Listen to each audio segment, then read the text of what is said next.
Donc, ce soir, comme on a dit la dernière fois, ce mardi-ci, on va faire un peu plus pratique. Et naturellement, comme c'est la première séance, je vais d'abord commencer à vous expliquer un peu l'utilité de certains éléments que moi j'utilise. On va dire que le mardi, on va entrer un peu dans la pratique et la vision. Je vais partager ma vision. Karine aussi, à son tour, partagera sa vision à elle. Comment est-ce qu'elle voit le marché? Comment est-ce que moi, j'analyse le marché? Comment est-ce que je prends position? Et naturellement, on peut pas faire ça en un jour. Donc, on va y aller progressivement. Et aujourd'hui, je vais vous parler de deux indicateurs spécifiques, hyper importants pour moi, pour mon analyse de chaque jour. Et vous parler aussi d'un lien utile qui se trouve dans la partie lien utile, qui est GMGN.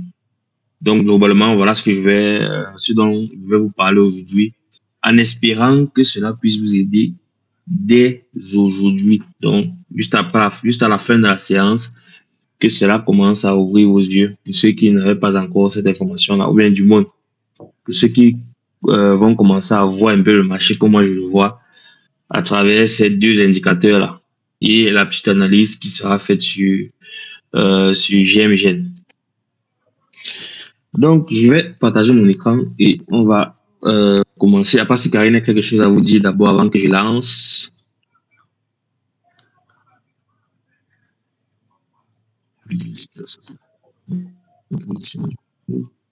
L'impression qu'il me faut comprendre encore d'autres notions. Là, je ne suis pas dans le bon chemin. Ça, c'est normal, hein, Corinne. Ça, c'est l'hésitation du début. Moi, je me suis passé par là. Mais la première chose à faire d'abord, plonge. Si tu passes là à te poser la question si l'eau est froide ou chaude, non, plonge d'abord. Et d'autant plus que pour l'instant, tu vas plonger de façon artificielle avec le playground. Donc, tu peux déjà plonger.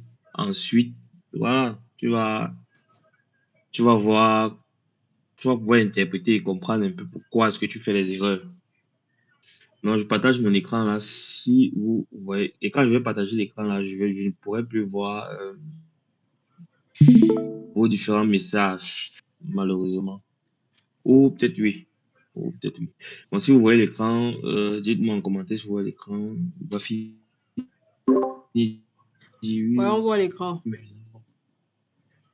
Si vous voyez l'écran, ok. Les autres, marquez dans les commentaires si vous pouvez savoir l'écran. Je supprime ça. Tac, je supprime ça. Tac. Je vais supprimer ça aussi. Voilà. Voilà. Ça aussi. Ça aussi. Voilà. Je pense que en ce moment, ça redevient un peu normal. Comme ce que vous avez quand vous ouvrez Mediora pour la première fois. Bon, une fois comme je suis sur l'écran ici, je vais commencer une fois avec ce que je vois là devant moi. Oui, c'est bon, on voit. Donc, je ne vous apprends plus l'interface Mediora. Si vous avez bien fait vos classes, en principe, c'est vous comprenez déjà tout ce qui est sur l'écran. Comme j'ai dit, je vais vous donner un peu l'explication de comment est-ce que je vois le marché.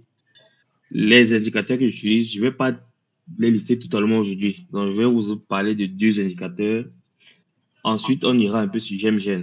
La logique, c'est quoi? Généralement, quand tu veux commencer à fournir la liquidité, la première chose qu'il te faut faire, c'est quoi? C'est trouver l'actif sur lequel tu vas déposer ta liquidité. Et trouver l'actif, généralement, chacun y va selon sa stratégie, selon les métriques qu'il regarde avant de choisir. Donc, c'est pas parce que vous allez voir les gens qui vont faire des calls, donc faire des posts pour dire ça, c'est bon. Non. C'est vrai que c'est important.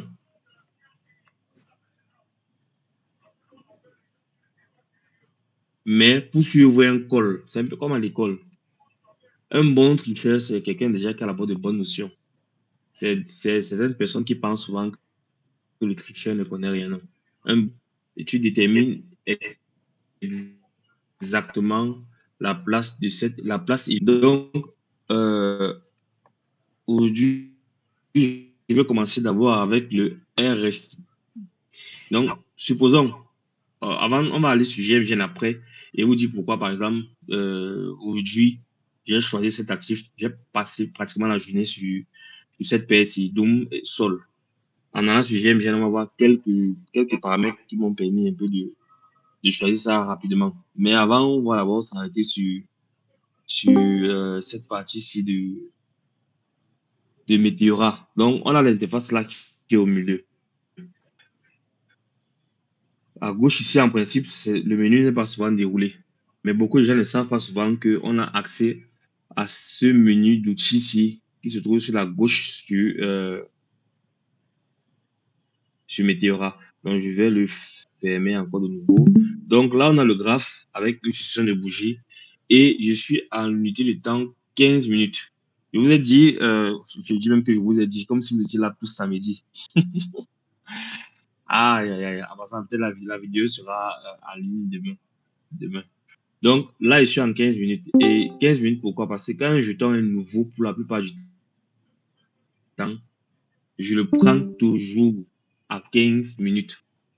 Quand il est nouveau, donc sur la journée, 15 minutes. S'il est très, très récent, c'est-à-dire les 1 heure, les 2 dernières heures qu'il a été lancé, je suis à environ 5 minutes.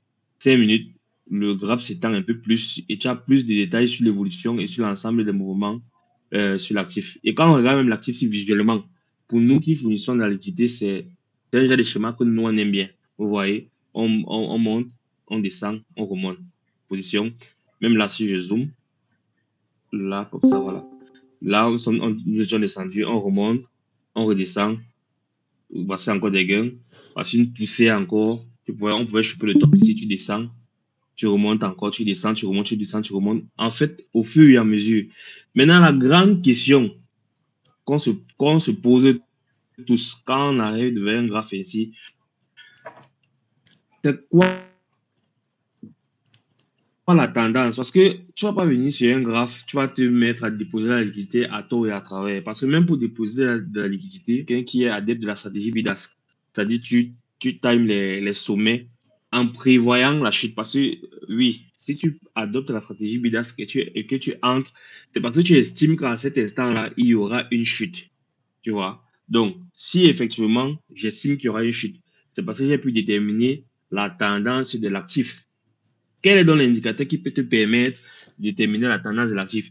C'est vrai qu'en principe, ceux qui ont déjà peut-être vu des vidéos de trading, on dit la tendance se désigne comment? Je vais remettre les outils là et je vais essayer de prendre cet outil-ci. Hop, hop, voilà. On a un sommet là. On a un bas qui est là. On vient, on casse l'ancien sommet, on fait un nouveau sommet. On fait un nouveau bas qui est plus haut que l'ancien bas. On revient, on casse.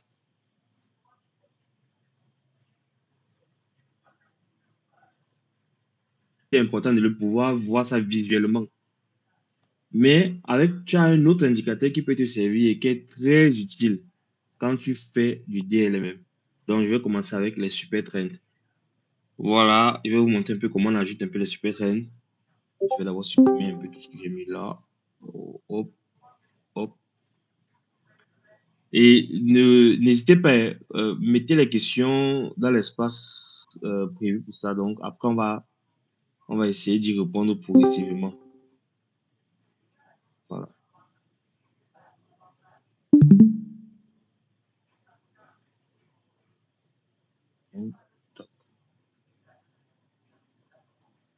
Donc, je m'en mets une petite minute à tout ça. Mais sinon, j'espère que l'explication que je donne pour l'instant jusqu'ici, ça passe crème. Ça passe crème. La première chose d'abord, c'est déterminer la tendance. En fonction de la tendance, en supposant que vous ayez à faire les études spécifiques pour déterminer quel est l'actif. Oui, on voit avec la moyenne mobile. Je n'ai pas parlé de moyenne mobile ici. N'allons pas vite. Je parle de super trend uniquement. Donc, voilà. Donc, je vais venir ici sur Meteora. Vous allez voir, il y a cette option-ci. Vous allez voir FX. On va cliquer là. On va écrire super trend. Ça s'affiche même seul. On valide. Voilà. C'est commencé depuis 20 heures. Nous sommes très ponctuels. On fonctionne comme les Français. C'est 20 heures, c'est 20 heures. Donc, mais sinon, je rigole, on n'a pas commencé depuis. Mais tu pourras facilement te retrouver. Il n'y a rien de bien compliqué. Donc, après avoir mis les super trends, je vais d'abord lever le max min min bin là à côté. Donc, on parle d'indicateurs, on sera là. Je vous ai dit, par exemple, l'indicateur super trend, c'est un indicateur technique de suivi de tendance. Tout à l'heure, je vous ai montré un peu avec le plus haut, et puis on fait un nouveau sommet, ensuite un nouveau, ensuite un nouveau, et des bas qui sont de plus en plus hauts. Donc, on a des hauts qui sont plus hauts, des bas qui sont plus hauts, si une tendance est plutôt haussière. Maintenant, les super trends, c'est un indicateur de suivi des tendances, et il permet principalement d'identifier si le marché est en tendance haussière ou baissière, tout en servant de support ou de résistance dynamique. Je reviens encore, je vais d'abord supprimer encore super trend avant de rajouter. Parce que l'utilité, je vous ai dit, on peut déterminer la tendance même sans ça, visuellement, avec les hauts et les bas. La particularité maintenant du super trend, c'est de déterminer en même temps non seulement de donner la tendance, et aussi les zones de support et de résistance potentielles. Parce que si je dis juste zone de résistance, pas comme si c'était une résistance confirmée, c'est des résistances potentielles. Parce qu'une résistance est faite pour trendline. On va essayer de tracer quelques trendlines. Les trendlines, justement, c'est support, résistance, les lignes obliques, verticales, horizontales. Tu vois, visuellement déjà, je peux faire une ligne comme ça, sans trop m'attarder sur les points de touche. Mais j'aimerais il faut au moins 2 points, 3 points pour confirmer une ligne, une trendline. Là, on va voir que le prix évolue à chaque fois. Il vient rebondir là, il rebondit là. Il vient rebondir là, il rebondit là. Ça veut dire que là, on a un support très solide qui supporte le prix dans son évolution. Techniquement, c'est ça. Ou encore, je prends une autre, je viens sur ce sommet-ci. Oui, même la mèche là. Non, je vais changer celui-ci. Je prends tac. Les outils, et vous pouvez aussi vous amuser à utiliser les outils. Très, très important. Voilà. Je prends peut-être au niveau de cette mèche-ci. Vous allez voir, là, ça a été un sommet. Ensuite, là, au niveau de ce sommet-là, on a eu une hésitation nette quand nous sommes arrivés là. La bougie n'a pas percé directement. On a cette bougie. Ensuite, on a une bougie d'hésitation là, baissière, avant de percer pour traverser. Et qui a encore servi pratiquement là. Et vous voyez que les deux lignes se croisent là, mais on n'a pas traversé. Logiquement, ça, c'est ce qu'on devait faire si on se trouvait de l'autre côté du trading. Faire ce type d'analyse, c'est même possible de le faire. Chacun va essayer de développer sa stratégie en fonction de comment il utilise ses outils. Donc, comme j'ai dit, moi, je vais vous montrer comment moi je fais. Donc, je vais supprimer ça parce que moi, je ne fais plus ça. Je ne trace plus, je trace, mais rarement. Donc, je supprime, on va remettre la super trend. Super trend. Tac, tac, voilà. On a la super trend qui est là devant nous. Comment fonctionne le super trend? Le super trend est calculé à partir de deux éléments. Il y a l'ATR, Average True Range, qui mesure la volatilité du marché. Nous, ce qu'on veut, on veut quoi? On veut que le marché soit extrêmement volatile. Et maintenant, quand on dit que ça mesure la volatilité du marché, ça se voit comment? La deuxième chose, c'est un multiplicateur qui détermine la distance entre le prix et la ligne du super trend. Donc, lorsque la volatilité augmente, la ligne du super trend s'éloigne davantage du prix. Je vais essayer de zoomer. On va voir ça là. Zoom encore bien. Et là, je rappelle, je suis en 5 minutes. Vous allez voir, quand on parle de volatilité, vous allez voir ici, au début du mouvement, voici la super trend rouge. Quand elle est rouge, forcément, la tendance à ce niveau-là, elle est baissière.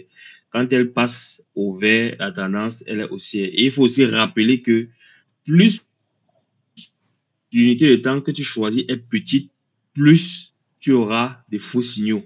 Je vais dire ça comme ça, dans le sens où tu vas voir, là, tendance, elle est comment baissière, ensuite on passe tendance haussière, ensuite tendance baissière. En fait, ça dure juste quelques courts instants. en fonction de l'unité. Parce que si je passe par exemple en 30 minutes, 30 minutes c'est différent. On va voir que la tendance baissière a quand même un peu mis plus de temps et la tendance haussière jusqu'à présent, elle est là. Pourtant, si je reviens en 5 minutes, on se rend compte qu'il y a eu plusieurs fois tendance haussière, tendance baissière, tendance haussière, tendance baissière. Si c'est bon, mentionnez-moi dans les commentaires si c'est bon.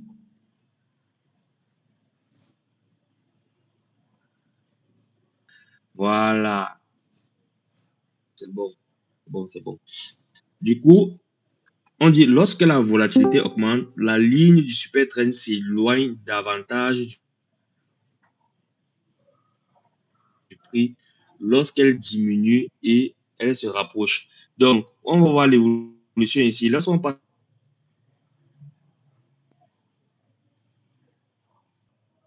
la tendance haussière qu'on peut voir là, et à chaque fois, on monte, on redescend, on ne traverse pas parce qu'elle sert aussi de résistance. Et comme il a dit, on confirme la tendance, la cassure avec une bougie pleine et non la mèche. Comme ici, on revient là et puis on traverse. Et naturellement, on va toujours avoir ces couleurs-là qui vont s'afficher, rouge ou bien vert.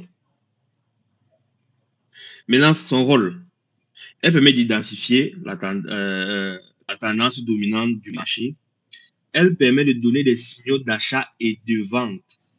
Achat et de vente. Ça veut dire que quand on passe en tendance, par exemple, haussière, naturellement, la tendance haussière voudrait que le marché monte. C'est-à-dire que si je prends position à ce niveau, si je mets peut-être un sol, j'ai la conviction que le marché doit monter. Mais j'ai dit quoi? Attention à l'unité de temps choisie. Parce que plus l'unité de temps choisie que vous choisissez est petite, plus vous aurez des faux signaux. Parce qu'on pouvait bien avoir cette tendance haussière qui débutait là et s'arrêtait même peut-être à ce niveau-ci. Et sur le marché, personne ne lit l'avenir.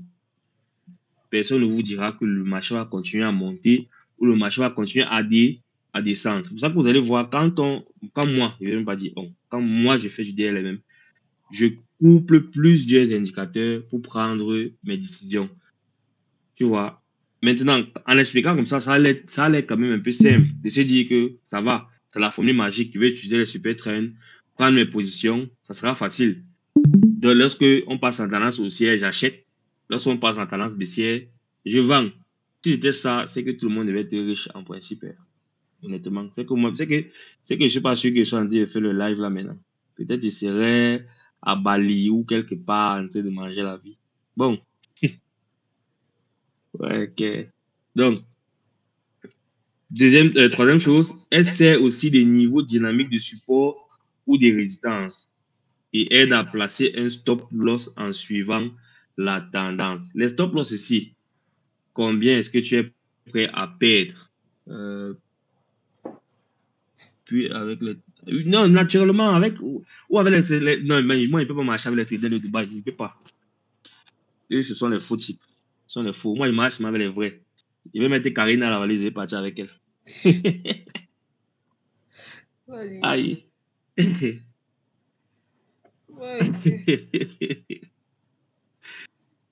Donc, maintenant, comment l'utiliser? Il y a les signaux. Ligne verte sous le prix. Ces tendances haussières, les acheteurs dominent.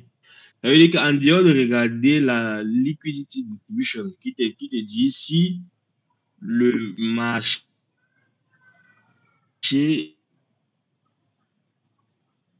sur l'actif peut traîner, tu peux savoir si les gens sont en train d'acheter ou pas. Vous avez dit là, on regarde la volatilité. Si le prix traverse par exemple le super trend, on passe à tendance haussière, plus le prix s'éloigne de celle-ci, plus le marché est volatile. Et plus ça se rapproche, moins il y a un excès d'achat et volatile parce qu'il y a un excès de vente. Donc, dans les deux sens, ça passe.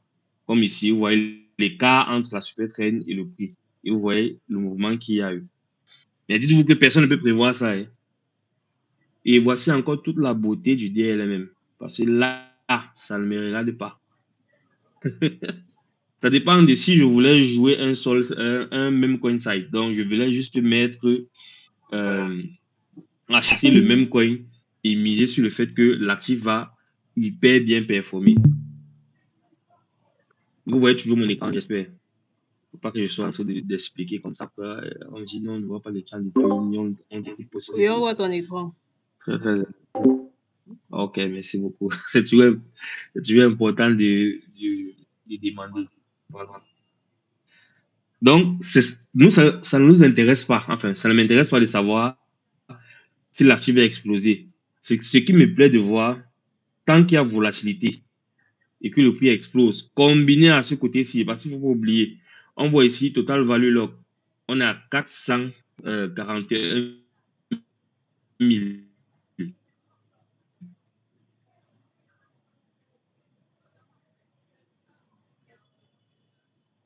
De TVL avec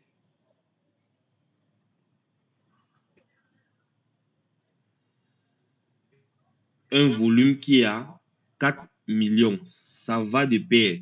Parce que tout ce que j'explique ici, qui concerne le graphe, tu vois, ça explose, ça fait tout ça, mais les métriques à côté ne suivent pas. On n'a pas une TVL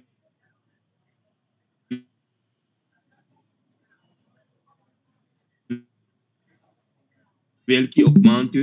Parce que si tu vas, tu peux l'utiliser. Voilà. Supposons que le graphe n'a même pas encore évolué, nous étions là. Direct, qu'est-ce que moi j'aurais fait? Pour quelqu'un qui commence, attends, moi je peux voir très mauvaise connexion, mais je t'écoute, l'analyse technique, je vais seulement voir demain sur YouTube. D'accord, toi peut-être toi voir le replay, mais c'est aussi bon d'écouter. J'aime. Donc, du coup, qu'est-ce que je vais faire? Je prends ma Max Bin. Et comme je dis toujours, moi je chasse les sommets. À chaque fois, vous voyez, c'était pas évident de pouvoir timer et de dire, bon, je vais m'arrêter là. Donc, à chaque fois que je vais mettre, à chaque fois que je vais mettre ma Max Bin et qu'on perce, je vais clôturer la position pour chercher le sommet. Donc, supposons que j'avais mis mon sommet là. Je viens ici, je mets toujours ma mine bin à moins que. Voilà. Donc, du coup, 2 minutes encore, s'il vous plaît.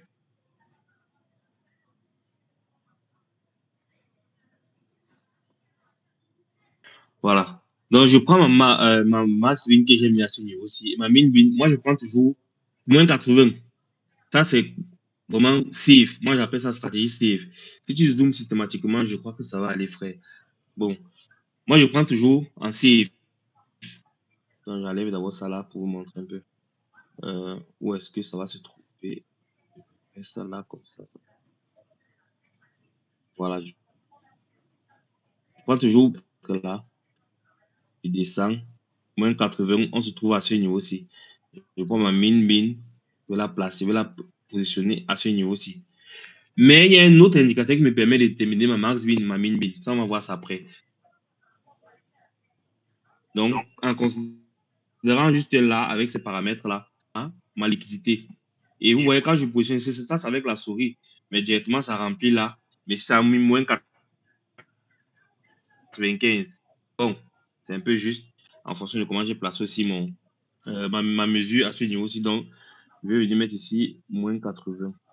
J'aime à moins 80, c'est bon pour moi.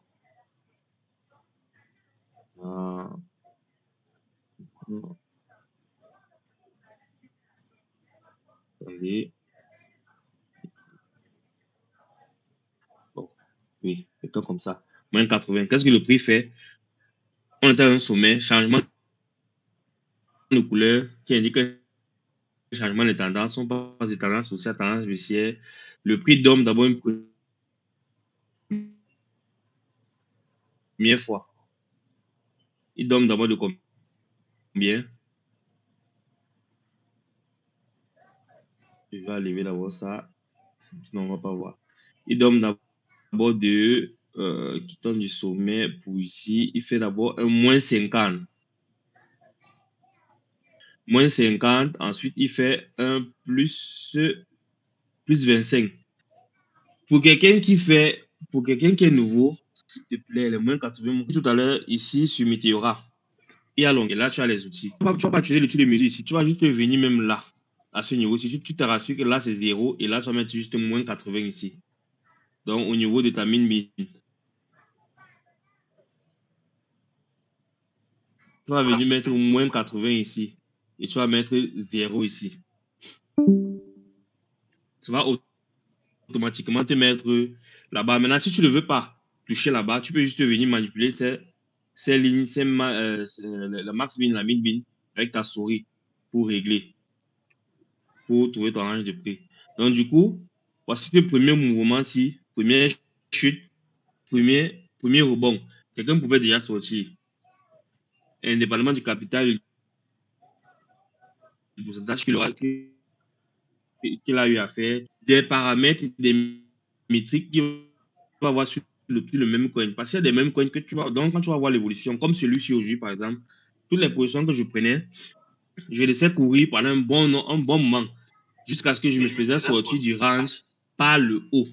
Donc, quand j'étais out of range, que je close la position pour ouvrir une autre. Parce que les paramètres que j'ai vus sur le même coin indiquaient que ça, c'est un runner qui peut faire quand même quelque chose de bon sur cette journée et peut-être les jours qui vont suivre. Du coup, quelqu'un pouvait sortir ici, une autre personne pouvait attendre en remettant là. Tac, tac, voilà. Une autre personne aurait laissé et aurait pris encore toute la chute et toute la hausse et ressorti ici out of range par le haut. Ça, c'est une très bonne chose. Comme je l'avais dit, depuis le matin, c'est ce que moi je fais. Je passe le temps à être out, mais par le haut. Ensuite, on va remonter. L'actif pèse. À ce niveau-ci, qu'est-ce qu'on a encore? On a un changement de couleur. On passe de la super traîne rouge vers la super traîne verte. Qu'est-ce qui se passe? Changement de tendance. On passe de tendance baissière à tendance haussière. L'actif superforme. Maintenant, moi, je ne conseille pas souvent, quand tu débutes, moi, je ne conseille pas très souvent dès le départ, parce que tu as vu changement de tendance ici, c'est-à-dire l'actif va monter. Tu pars, tu achètes le token, tu achètes le même coin. Pour une première expérience, pour un début, quand tu touches à ça, c'est extrêmement volatile. Et comme j'ai dit, personne ne lit l'avenir. À ce moment-ci, on pouvait avoir effectivement le changement de tendance, mais ne pas avoir cette aussi. Et si tu décidais de t'exposer uniquement sur le même, la chute s'y pouvait finir avec toi, direct. Donc moi, ce que j'attends toujours, j'attends mes signaux de confirmation. Donc, on va monter. À chaque fois, j'essaie de prendre le top. Même comme personne ne connaît le top, j'essaie toujours de prendre le top et de passer de mettre ma stratégie en bid-ask. Maintenant, l'impact, c'est quoi l'impact de la super train en trading? Le super train est particulièrement efficace. Dans les marchés qui évoluent avec une tendance claire, il aide à rester dans une tendance gagnante le plus longtemps possible. C'est pour ça que manager sa stratégie d'elle-même, c'est très, très important. C'est pas juste de prendre une position et de s'éloigner, de dire que ça va tourner, à part si tu utilises des outils automatiques qui vont t'aider à peut-être faire du rebalancing ou bien de vendre, de suivre le sommet à chaque fois de façon automatique. Mais pour un début, allez-y de façon manuelle. Ça vous permet d'abord de comprendre ce que vous faites au fur et à mesure que vous avancez dans l'apprentissage. Super Trend, ça te permet aussi de sortir, ça te permet d'éviter de sortir trop tôt d'une position. Parce que comme vous voyez, ligne rouge, tendance baissière, ligne verte, tendance haussière. Je précise toujours, en prenant en compte de l'unité de temps sur laquelle vous vous trouvez. Plus l'unité de temps choisie est petite, plus vous aurez des faux signaux. Et plus l'unité de temps choisie est grande, moins vous en aurez. Donc, elle permet aussi de filtrer certains faux signaux lorsqu'ils sont combinés avec d'autres indicateurs. C'est pour ça que je vous ai dit, le super trend en elle-même, c'est très bien, mais seul, vous n'allez pas vous en sortir. Ça paraît comme une formule magique, mais ce n'est pas ça. Mais combinée à d'autres indicateurs, elle devient tout aussi puissante. Moi, je vous ai dit, je ne peux pas prendre une position, par exemple, sans utiliser les super trends. Dans ma lecture, avant de choisir ma range de prix et de comment mettre ma liquidité. Maintenant, je vais passer au second indicateur. Et comme vous allez voir, c'est la même chose. Hein. Ce que j'ai expliqué ici au début, c'est la même chose, l'évolution au fur et à mesure jusqu'au sommet. On passe tendance, changement de couleur, changement de tendance, on passe en tendance baissière, ensuite changement de couleur, même chose. Et à chaque fois, qu'est-ce que tu vas faire dans ce type de situation? C'est juste prendre des sommets à chaque fois. Soit tu passes en spot, soit tu passes en mid-ask.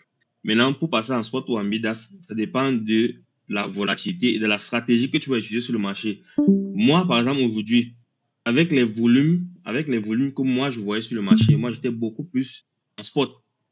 Je n'ai pas utilisé le bid-ask aujourd'hui, sinon quelques rares fois, mais c'était beaucoup plus spot parce qu'il y avait de bons volumes et en même temps, en passant en 5 minutes, ça me permet de resserrer mon range et de positionner ma liquidité en spot.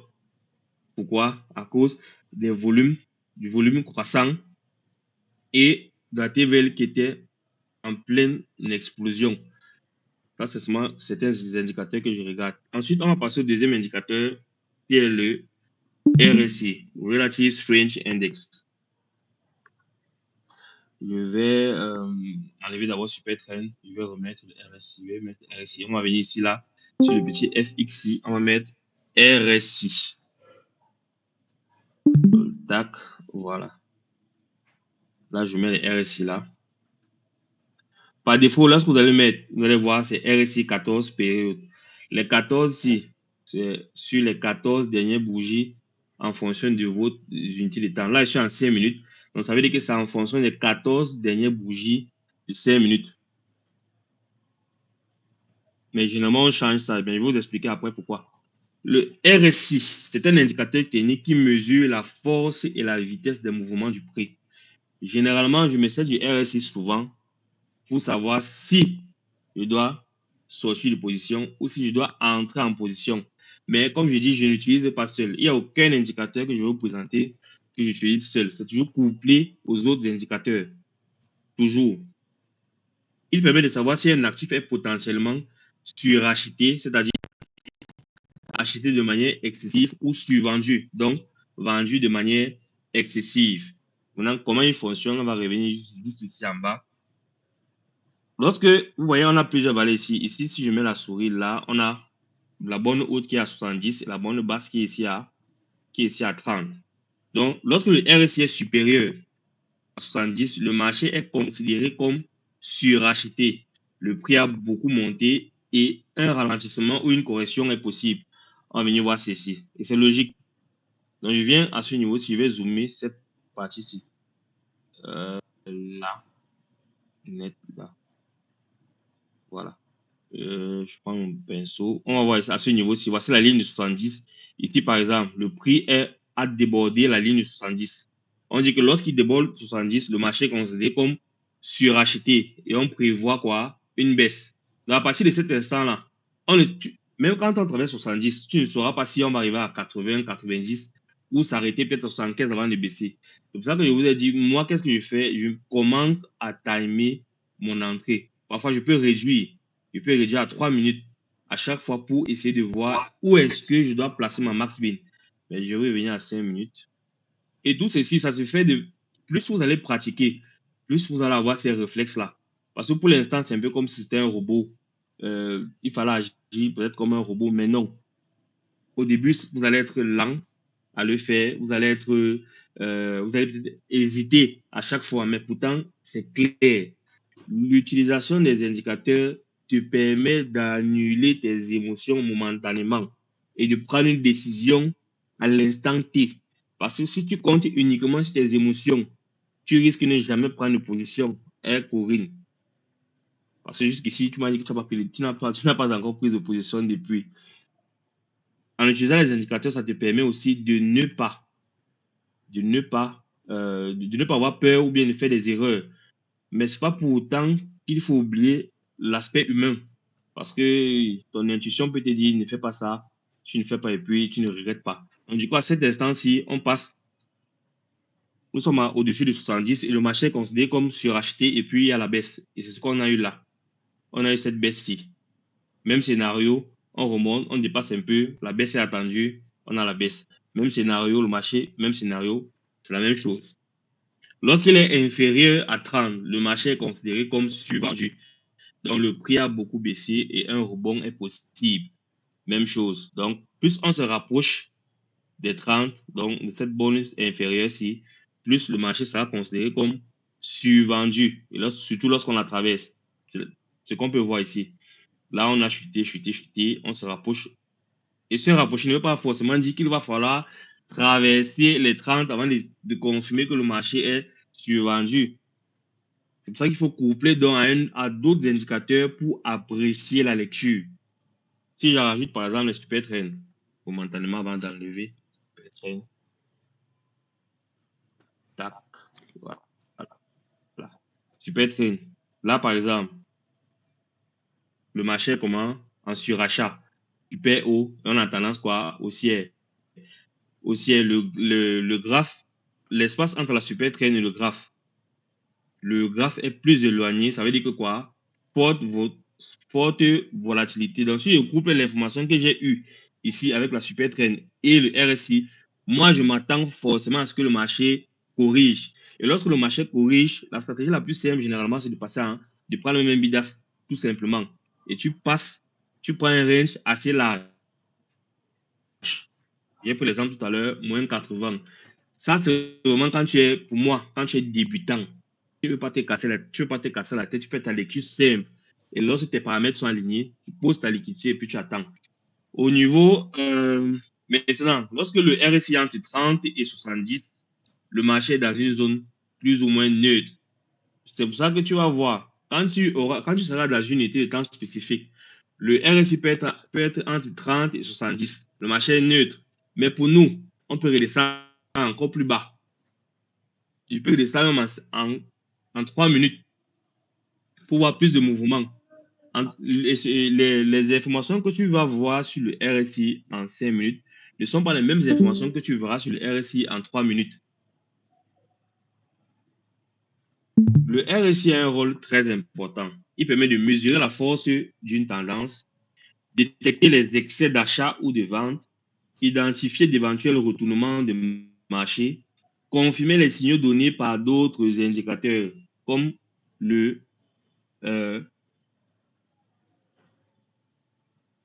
comme la super trend qui est là. Maintenant, comment coupler aussi l'évolution du RSI avec le graphe? Il y a parfois des cas de figure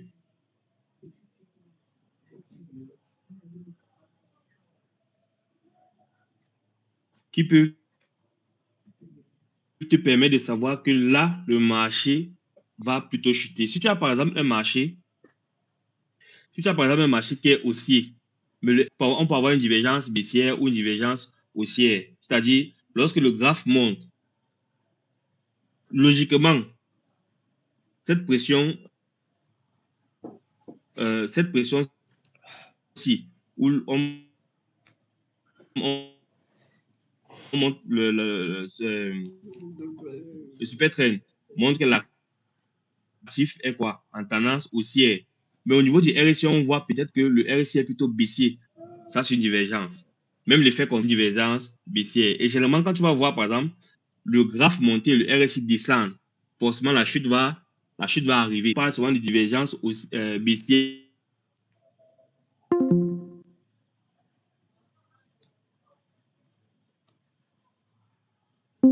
Permettre de timer certains sommets en fonction de l'unité de temps choisie. J'aime bien répéter ça. En fonction de l'unité de temps que tu vas choisir. De vendre un actif après une baisse excessive. Tu peux avoir la malchance de tomber sur un actif qui rêve. Et tu te dis par exemple que je vais sortir à quel moment. C'est vrai que quand la perte survient, on panique. Panique. On n'arrive même pas à se poser la question, je vais sortir à quel moment. Il y a des stratégies. Par exemple, si moi j'avais posé ma liquidité, par exemple, là comme ça, je vais dire n'importe quoi. Et puis l'actif se met à baisser fortement. Souvent, ce que je fais, je retire ma liquidité. Et quand je juge qu'il peut avoir un rebond en fonction de la pression vendeuse, si on est en dessous, vraiment en dessous des 30, je me dis, je vais jouer le rebond et sortir pour récupérer au moins une partie de mes profit. Donc, je réduis ma perte. Je vais passer en side token et mettre en spot ou en bidas, tout simplement. Voilà. Maintenant, ici, nous sommes en RSI 14. Je vais un peu expliquer pourquoi moi, j'utilise généralement pas le RSI 14. Il y a le RSI 14. Je vous ai expliqué 14, ce sont les 14 dernières périodes. Dans les 14 dernières bougies, ici, nous sommes en 3 minutes. Ce sont les 14 dernières bougies de 3 minutes. La différence entre le 14 et le 2 réside dans le nombre de périodes utilisées pour le calcul. Moi, je préfère les 2 dernières périodes parce que plus le nombre est faible, plus le RSI réagit rapidement aux différentes variations. Et pour modifier ça, c'est très simple. Je vais venir ici sur RSI, il vient dans Stitching. Je vais venir là, je vais mettre là 2. Et ici dans Style, je vais mettre là 90. Tac. En faisant ça, vous voyez, c'est extrêmement, ça réagit extrêmement vite sur l'évolution du prix. Et c'est grâce à ça que je vais trouver mes points d'entrée, mes points de sortie pour la plupart du temps. Je vais essayer de zoomer. Je vais essayer de zoomer. Je ne sais pas si nous sommes bons jusqu'ici. Mettez-moi dans les commentaires si jusqu'ici tout est OK. On est bon. On te suit. OK. OK. Voilà. Vous voyez, quand je passe en RSI 2, qu'est-ce que moi je fais souvent? Je laisse avoir toutes les petites explications là. RSI 2. Supposons que j'avais mis mon range de prix ici. Juste là en haut, au sommet, j'avais pris en moins 80. Supposons que moins 80, c'est là en bas. Je vais dire ça comme ça. Voilà. Du coup, quand moi j'entre à ce niveau-ci et que je positionne ma liquidité là en bid-ask ou en spot, nous sommes par exemple à ce sommet-ci. Et généralement, ce sont à chaque fois que tu vas avoir le sommet, quand tu vas passer en RSI2, à chaque fois que tu vas avoir le sommet, généralement, ce sont les points où tu peux positionner ta liquidité et lancer un bidas ou un spot. Sans regarder d'abord le graphe. Mais je n'ai pas de main de faire ça comme ça. Non. Il faut toujours voir avec le graphe avant de positionner. Mais logiquement, quand tu vas arriver, quand moi j'arrive devant mon écran, je vois déjà le premier sommet. Je sais que forcément, on est peut-être sur un sommet local où je peux venir positionner ma liquidité. Maintenant, je me rassure qu'il y a assez de volatilité, assez de volume avant de le faire. Donc, je prends exemple ici. Donc, si je positionne ma liquidité là, je vais sortir uniquement lorsqu'on soit on va se rapprocher encore d'elle, de cette borne haute, soit on va la traverser. Et lorsqu'on la traverse, c'est le signal de sortie pour moi. Vous savez que si j'étais entré ici, tac, tac, on a touché ici là, je sais que je serais sorti cette bougie-ci. Et sortir veut aussi dire un autre signal pour lancer un autre bidas automatiquement. Dans le même temps que je sors ici, je prélève mes bénéfices, je lance une fois le prochain bidas. Je sors, j'attends, petite hausse, tac, je peux ressortir ici. Et il faut tenir donc compte aussi de la tendance. C'est dans une tendance quoi? Haussière, baissière. Parce qu'il faut savoir que plus la tendance est baissière, moins les rebonds aussi seront forts. Parce qu'on a des rebonds plus forts dans une tendance haussière et moins forts dans une tendance baissière. Exemple, je prends ici au niveau de la super train. Voici le début de la tendance haussière. Nous sommes en 3 minutes pour la super train. À chaque fois qu'on a le rebond, les rebonds sont toujours violents. Mais si je passe ici en tendance baissière, où nous sommes ici en bas, les rebonds sont moins importants. Moins importants, mais ça te permet de faire le profit.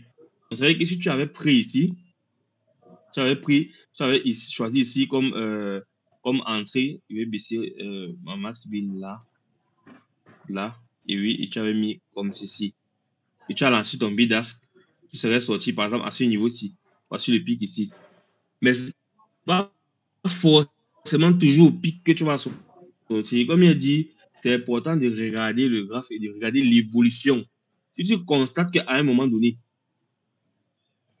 au niveau de l'évolution du graphe, tout se passe bien, mais il y a une perte au niveau du volume. Parce que la perte au niveau du volume montre que les gens ne sont plus trop là. Il n'y a plus trop de mouvement, il n'y a plus trop de swap. Quand les volumes baissent. Mais si tu te rends compte que le volume est toujours croissant, malgré le fait que on soit en tendance baissière, tu vas attendre effectivement. Techniquement, c'est ce que moi je fais. Voilà un peu l'utilisation de du RSI et l'utilisation de la supertrain. Voilà un peu comment j'essaie de voir, je coupe les deux. Mais en réalité, n'hésitez pas à mettre, il faut laisser vos questions dans les commentaires.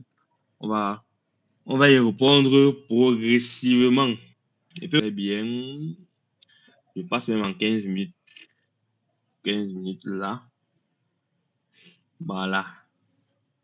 Et je vous ai dit, quand j'ai une sur un projet, que le projet quand même est sorti, ça fait peut-être 3 heures de temps, 4 heures de temps, pour étaler bien ma liquidité, je passe d'abord en 15 minutes. Parce que sur un même actif, je peux prendre 3 positions différentes. La plus grande de mes positions sera faite en 15 minutes parce que je vais prendre un range qui est bien large. Et ensuite, je vais redescendre en 5 minutes, 3 minutes, et même 1 minute en fonction de la stratégie que je vais devoir appliquer. Voici même voici un exemple même devant nous qui est là. Propre. On a quoi? Nous sommes en quoi? Tendance haussière. Pourquoi? Parce que le prix est au-dessus de la super trend couleur verte. Le RSI, nous sommes en RSI 2, qui est en quoi? Qui est survendu, qui est en dessous des 30. Bon, là, nous sommes en 25 et 90. Donc, nous sommes entre 30 et 90. Là, c'est survendu. Logiquement, techniquement, il doit y avoir un rebond ici. Il doit avoir un rebond. Et le rebond, c'est pas aussi parce que tu vas avoir cette confirmation ici de voir le RSI qui est là et la super trend qui est là. Si de ce côté-ci, les paramètres ne donnent pas, ça veut dire qu'il n'y a pas de volume, il n'y a pas de mouvement, ça ne servait à rien de faire la lecture de ce côté-ci. Et c'est pas aussi parce que tu vas voir ça là, à cet instant, que le rebond va survenir à cet instant. Non. Ça prévient juste que, et vraiment, c'est pour ça, pas monter tout ça. Ça te prévient juste que les minutes qui vont suivre, là, je suis à 15 minutes, donc chaque bougie qu'il y a là, c'est 15 minutes. Ça me dit juste que les prochaines bougies peuvent être aussi, il peut avoir un rebond. C'est à ce niveau-ci que ceux qui sont un peu expérimentés peuvent jouer un même coin side. Ça veut dire que tu vas partir acheter le même coin uniquement, poser la liquidité, mais généralement, pour plus de sécurité, qu'est-ce que tu vas faire? Tu vas acheter le token et tu vas prendre une position double size. Pour dire, si jamais tu t'es trompé et que l'actif descend, plus continue à descendre, malgré le fait qu'on soit en suivante là, je vais quand même, je vais quand même générer des fees lors de la chute avant de profiter du rebond pour lequel j'ai posé ma liquidité. C'est tout simplement, c'est ça qui est là. Donc, s'il fallait que je prenne une position là maintenant, j'allais prendre une position double size. Parce que tous les paramètres pour moi sont bons pour pouvoir prendre une position double size à ce niveau-ci. Et de prendre, d'acheter le DOM et de positionner avec le sol à cet instant-ci. Et maintenant, je sais que je peux timer, je peux prendre un 2%, 3%, voire même 5% en fonction de la force du rebond. Et il faut savoir que tu fais plus de pourcentage lorsque si tu prends une position double size, tu prends une 4 PNL, 200%, 300% en quelques minutes, généralement, c'est le token. Mais quand tu vas voir les positions un peu plus faibles, peut-être 5%, 10%, généralement, c'est Sol Size en spot ou en bidas, peu importe. Donc, voilà un peu basiquement. Et même pour revenir, pour voir ce que je suis en train de dire, si je peux même revenir ici juste derrière. Parce qu'à un moment donné, on avait le RSI qui était en dessous des 30. Qu'est-ce qui s'est passé après? On a eu ce rebond-ci. Et le rebond était de combien? Je vais venir là. Tac. On a eu un rebond de 50%. Et dites-vous que si tu avais pris une position ici en haut, tu avais posé un bid-ask là, même pour là, le simple fait de chuter comme ça, de faire un rebond de 50%, tu sortais là, positif, tout simplement. Voilà. Donc, voilà pour les deux indicateurs. Je vais repartir sur GMGN maintenant. GMGN se trouve dans le lien utile. De ceux qui ont déjà eu à utiliser. Qui a déjà même utilisé GMGN? Mettez un peu en commentaire. Qui a fait un tour sur GMGN? Qui a déjà fait un tour sur GMGN? Mettez en commentaire un peu, je vois. 10. Je vais basculer sur GMGN rapidement. Bon, et vous voyez que même sur, voilà, moi non. Et vous voyez que même sur mon GMGN, je mets bon, un ensemble d'indicateurs. Je vous ai dit qu'il y a beaucoup d'indicateurs que j'utilise. Mais bon, je vais d'abord supprimer. Tac. Je vais supprimer encore BB.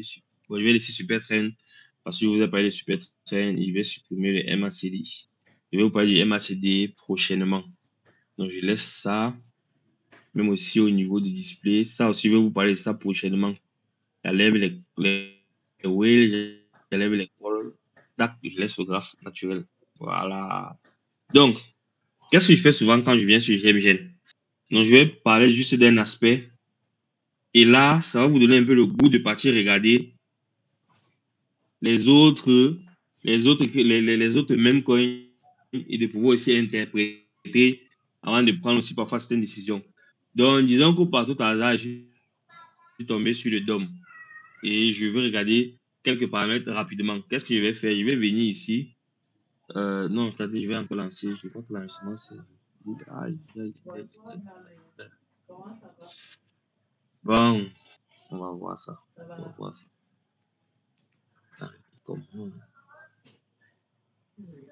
Voilà.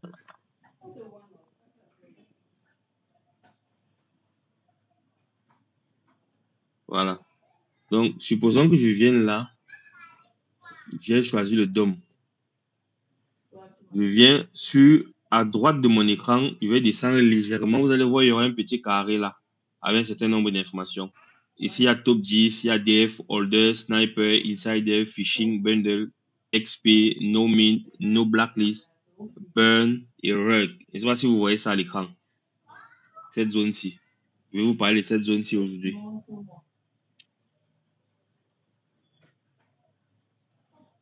Si vous voyez ça à l'écran, je ne sais pas pourquoi c'est calme là. Je ne sais pas si vous m'écoutez toujours.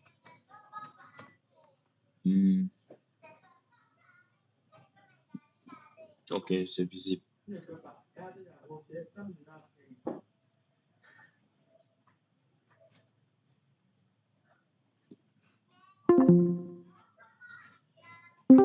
Donc, voici un certain nombre d'informations. À chaque fois que vous allez prendre le CA, on se dirige à ce niveau-ci pour voir ce type d'informations-ci. Le premier, c'est l'offre totale détenue par les 10 plus gros portefeuilles. Donc, là, on a 14%.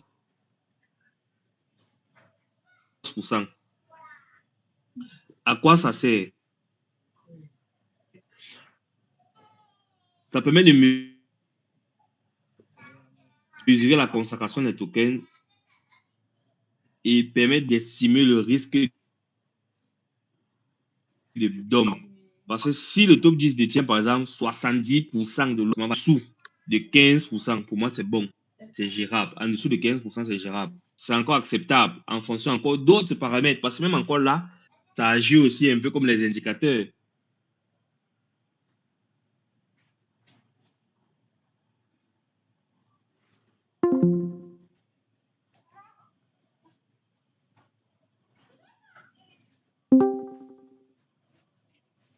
Où le top 10 est à plus de 25%, c'est possible. Tu vois en fonction de certaines métriques.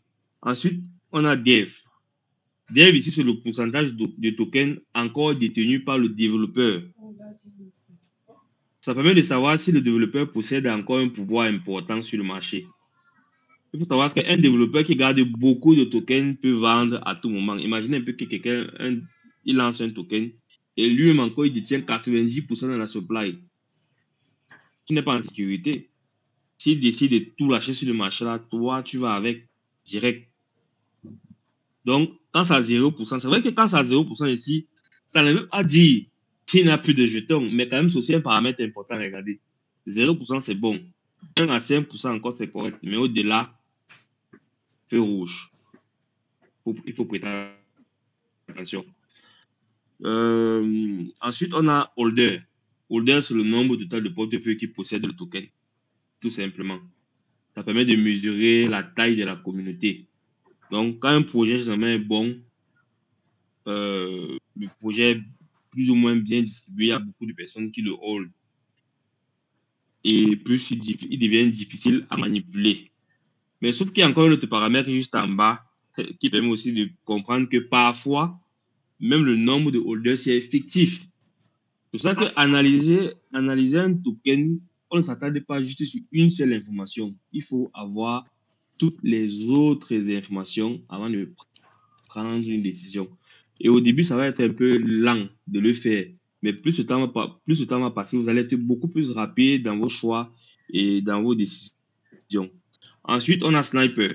Sniper, ce sont les bots qui achètent dès la première seconde du lancement. Et GMGN mesure la part de tokens détenus par ces wallets-là, direct. Entre 0 et 5%, c'est bon. Ça, pour moi, ça ne dérange pas trop. Entre 0 et 5%. Mais de 5% en montant, de 5% à 15%, je vais dire ça comme ça, c'est feu orange. C'est encore gérable, mais c'est feu orange. Mais au-delà, c'est feu rouge.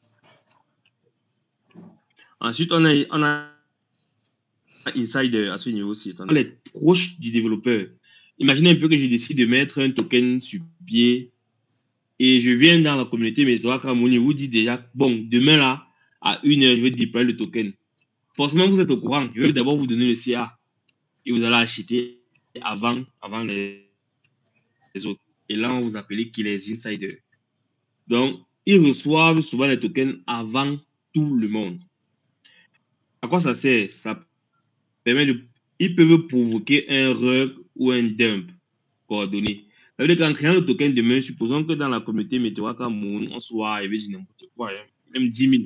Et je dis demain, vous allez tous acheter le token à l'instant où je vous envoie le CA en premier. Et lorsque vous allez faire un achat simultané, naturellement, le token va pump. Et si vous faites une vente aussi, synchroniser le token chute. Donc, lorsque c'est à 0, c'est bon. À 0, c'est bon. Mais si on commence à avoir les chiffres un peu 15%, 20%, ça veut dire qu'il y a des gens qui ont acheté peut-être massivement et à tout moment, ils peuvent dump sur votre face. Ensuite, on a phishing. Le phishing ici représente la part des tokens détenus par des adresses associées à des activités malveillantes, comme des scams. Donc, si les portefeuilles possèdent beaucoup de tokens, ils peuvent vendre brutalement. Et là, on a, par exemple, ici, nous sommes à 19%. Mais généralement, moi, ce que moi je veux, c'est quoi? En dessous de 5%, 5% et en dessous, c'est bon. Entre 5 et 10%, c'est encore bon, mais au-delà, c'est risqué. Comme là, nous sommes à 19%. C'est risqué, mais comme je dis, cette seule information aussi ne suffit pas à prendre une décision à l'instant T. Ensuite, on a les bundles. Vous allez comprendre pourquoi je vous parlais des holders tout à l'heure. Les bundles ici représentent les achats réalisés simultanément par plusieurs wallets contrôlés par une même entité. Donc, un même développeur peut lancer un token et en même temps, il passe un ordre d'achat pour plusieurs autres wallets. Et là, tu auras l'impression qu'il y a plusieurs holders. Pourtant, c'est la même personne qui est là derrière, tout simplement. Donc, ça te permet de détecter les faux lancements de projets. De 10% descendant, bon, entre 10 et 20, c'est encore correct en fonction aussi des autres métriques. Mais au-delà, ça commence à devenir risqué. Comme là, nous sommes à 32%. Voilà. Ensuite, on a DexPay. DexPay ici,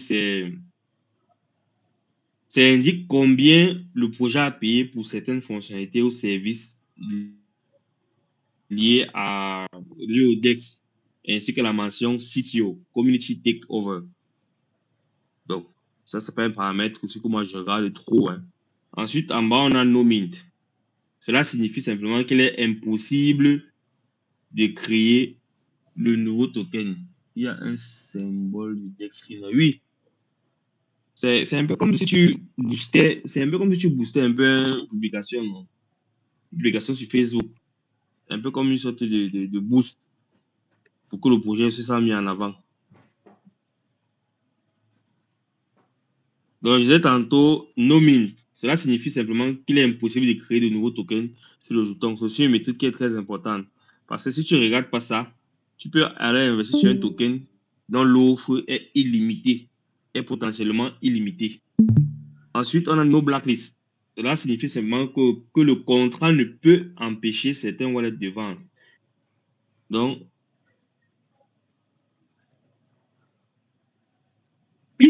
pardon. Donc, cela signifie que le contrat ne peut pas empêcher certains wallets de vendre. Ensuite, on a burn.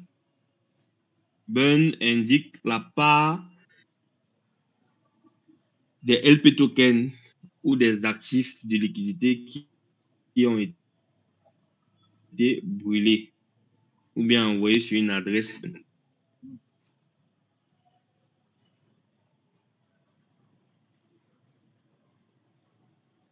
Et le dernier élément, c'est reg.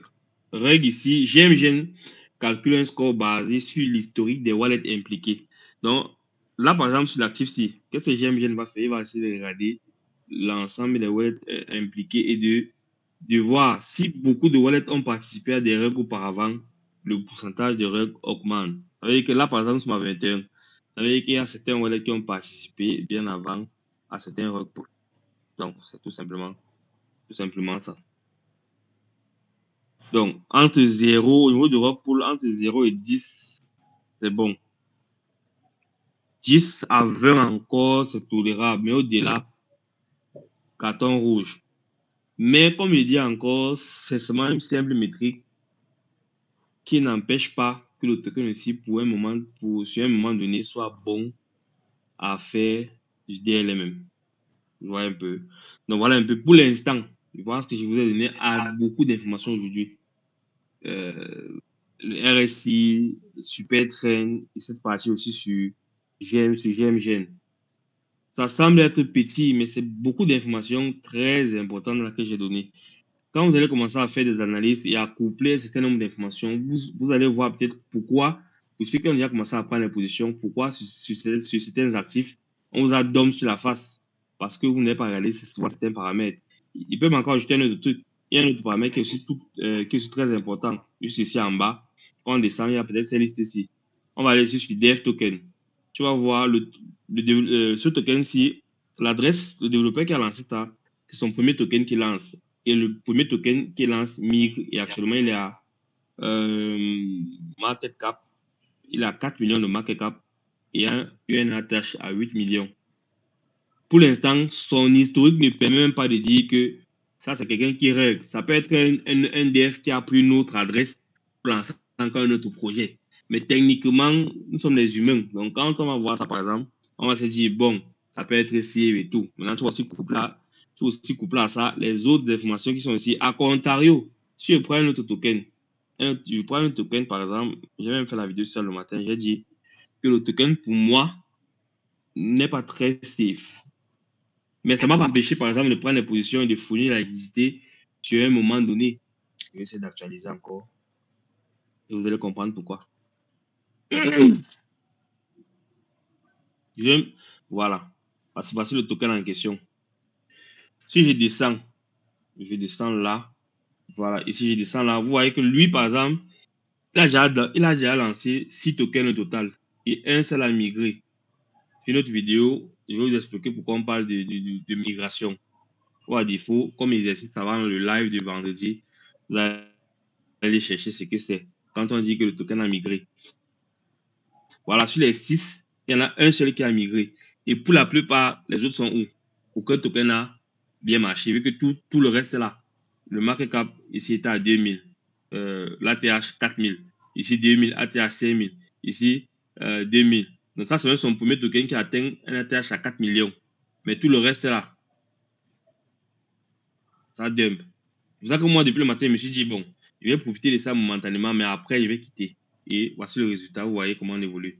On se monte après. Depuis là, c'est juste la chute interminable. Donc, rien ne prouve que ça ne va pas arriver là. Pourtant, ici, là, le pourcentage de rug ici à 12. Oh, ici, nous sommes à combien? 16. Mais celui-ci réagit, il performe mieux que lui. C'est pour ça que je vous ai dit qu'il y a souvent certaines métriques qu'il faut coupler à d'autres avant de prendre des décisions. Voilà. Je ne sais pas si Karine a quelque chose à dire. Et allez-y avec vos différentes questions. Ok. Donc, plutôt bonsoir à tous. Donc, Merci à Jocelyn pour sa présentation. Donc là, il vous a fait la présentation de deux indicateurs techniques plus un début d'utilisation de GMGN. Comme il a dit, ça fait beaucoup d'informations, mais ce sont des informations qui sont importantes et surtout pertinentes pour votre propre évolution. C'est vrai que beaucoup veulent seulement qu'on fasse les trades en live. C'est pas parce que même quand on trade en live, c'est en utilisant des outils, c'est en utilisant nos stratégies. Mais pour que vous compreniez l'ensemble de stratégies qu'on utilise, il faut que vous compreniez les outils qu'on utilise. Donc, comme vous avez dit, ça c'est le premier live technique. Donc lui, il vous a entretenu aujourd'hui sur la technique, sur des outils techniques. Le prochain live de mardi, ça va être sur la fonda. Donc je vais vous entretenir sur des outils d'analyse fondamentale. Et c'est donc ça, en fait, qui va faire qu'au fur et à mesure, coupler analyse fonda, analyse technique, plus les lives communautaires, vous allez pouvoir évoluer en comprenant au maximum les stratégies qu'on utilise. Voilà. Donc, là, on va regarder, est-ce qu'il y a des, si vous avez des questions, c'est le moment de les poser. C'est vrai que pendant qu'il le présentait, il a répondu aussi à des questions. Voilà, donc si vous avez des questions, c'est le moment de les poser. Si vous n'avez pas de questions, maintenant, vous pouvez poser aussi dans le channel question live. On pourra y répondre au prochain live parce que le prochain live, ça va être soit jeudi, soit vendredi. On va vous prévenir dans le groupe. Donc, allez-y. Allez-y dans le chat, posez les questions. Je sais que quand on charge à l'information comme ça, on se dit que est-ce que je vais pouvoir arriver? Mais si Karine le fait, si je le fais, pourquoi pas vous? Le plus important d'abord, c'est de se rassurer. Vous prenez le temps, d'apprendre, de lire et vous essayez. Il y a le playground. Pour ceux qui ne peuvent pas encore peut-être avoir 0,5 sol pour s'exercer en live, allez dans le playground. Vous essayez de couper ce que je vous ai dit ce soir. Vous essayez de voir l'évolution et de voir le comportement. Il y a des questions au niveau du RSI et du RSI 11, c'est quoi? C'est RSI 1 et 2. Pour 1, j'ai compris. Mais pour le 2, là, non. C'est le même principe. Je reviens un peu sur l'autre côté. RSI 14 et 2. Voilà. Le même principe, c'est la même explication. L'explication est pareille. Juste que le RSI 14, là, c'est pour les 14 dernières périodes. Et c'est la période en fonction d'une unité de temps choisie. Là, par exemple, je suis à 15 minutes. Ça veut dire que RSI 14 ici, ça sera l'analyse du mouvement sur les 14 dernières bougies de 15 minutes. Or, moi, je suis dans une mouvance où je suis sur un temps, je ne vais pas dire limité, mais j'ai une zone de temps précise analysée pour prendre une décision à l'instant T. Qu'est-ce que je passe donc en RSI 2 sur les 2 dernières périodes? Donc, si je suis à 15 minutes, ça va seulement me prendre l'analyse sur les deux dernières bougies de 15 minutes. Et ensuite, qu'est-ce que je fais? Je passe maintenant en 5 minutes. J'élargis, j'étale mon graphe. Il passe en 5 minutes, voire plus. Voilà. 5 minutes, ça me permet de me décider si oui ou non je pose ma liquidité ou pas et quelle stratégie je vais appliquer. L'explication que j'ai donnée au départ du RSI sur sa définition et sur son principe d'utilisation, ça ne change pas. Juste qu'en utilisant en RSI 2, ça me permet, juste qu'en utilisant le RSI 2, ça me permet d'avoir des zones d'entrée et de sortie. Zone d'entrée, lorsqu'on fait un pic au-delà des 90, parce que si vous voyez quand j'ai modifié ici, je viens là, dans les paramètres, au niveau des inputs, vous allez avoir ça sur votre météora. Au niveau du style, c'était 14, j'ai mis 2. Au niveau du style ici, c'était 70, ici j'ai mis 90. Faites simplement comme ça. Avec ça, maintenant, ça me permet de timer. Quand je suis au-delà de 90, vraiment au-delà de 90, on fait un pic. Ça, c'est une zone d'entrée pour appliquer un bidas en prenant en compte que j'ai déjà fait mes études sur le projet, que peut-être le projet est bon, il y a de bons volumes, tout est bien en fait, tout est carré. Et je cherche simplement la zone où je peux commencer à poser ma liquidité. Donc, lorsqu'il y a le pic, je pose ma liquidité. Et maintenant, pour sortir, c'est on se rapproche ou on perce aussi la même borne supérieure qui est à 90, c'est un signal de sortie.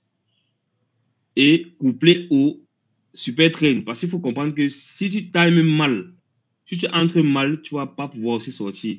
Et maintenant, pour pouvoir aussi sortir avec l'expérience, parfois, ce que je fais souvent, c'est quoi? Je retire ma liquidité, mais je ne ferme pas ma position. Parce que retirer la liquidité et fermer la position, c'est deux choses différentes. Je retire ma liquidité, tout simplement, je passe en side token que je positionne soit en spot, soit en bid-ask en fonction du rebond que j'espère avoir pour pouvoir soit sortir en break-even ou sortir ou diminuer mes pertes sur l'actif. Voilà un peu.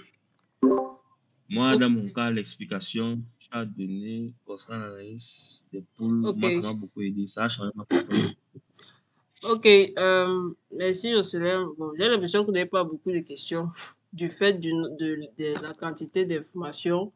Donc, ce qu'on pouvait faire, c'est que, comme j'ai dit, la partie questions là est ouverte. Même la partie discussion aussi, vous pouvez poser les questions là-bas, on pourra discuter. On a beaucoup, cela vous a pompé avec beaucoup d'informations, donc digérez-les et revenez avec les questions, comme je dis, pour qu'on puisse échanger, tout simplement. Voilà. Donc, je sais pas, Jocelyn, tu veux ajouter autre chose? Ou bien c'est bon? Non, non, Ça y a, je peux plus ça y a ajouter quelque parlé chose. jusqu'à, ça y a parlé jusqu'à, n'est-ce pas? Je Ok. peux pas ajouter quelque chose. Si j'ajoute encore là, ça va faire un peu trop. Ça va faire, ok, d'accord. Donc, comme d'habitude, le replay va être disponible sur la chaîne YouTube. Donc, on va pouvoir, vous allez pouvoir vous rattraper pour réécouter encore mieux ce qu'il a dit. Et comme j'ai dit, on va vous dire dans le groupe le prochain live. Est-ce que c'est jeudi, est-ce que c'est vendredi? Ou plus tard demain, ça va être dit. Voilà. Donc, euh, merci à tous. Je pense qu'on a, ouais, on est sur 1h20. OK. Donc, merci à tous ceux qui ont participé. Euh, Suivez le replay, posez les questions dans le groupe. Et puis, comme je dis souvent, faites du DLMM.